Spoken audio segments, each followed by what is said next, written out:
Après la Seconde Guerre mondiale et suite à la déclaration Balfour de 1917, l'ONU propose en 1947 un plan de partage de la Palestine. État juif d'un côté, État arabe de l'autre, Jérusalem gardant un statut international. Plan jamais appliqué.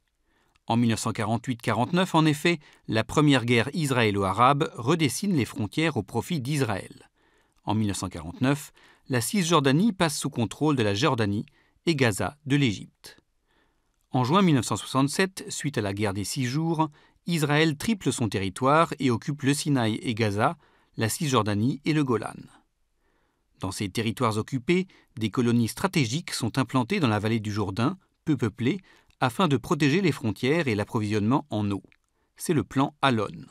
À partir de 1977, l'arrivée au pouvoir de la droite en Israël favorise une colonisation religieuse dans des zones palestiniennes très peuplées.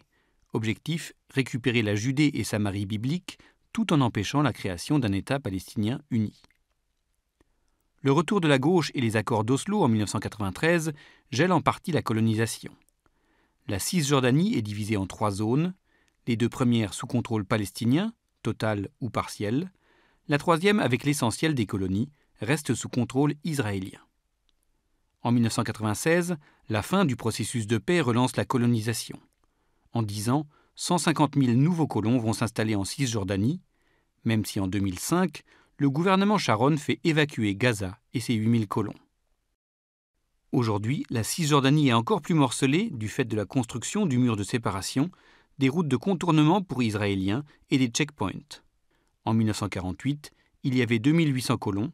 En 2016, il y en a plus de 650 000 dans les territoires occupés et à Jérusalem-Est.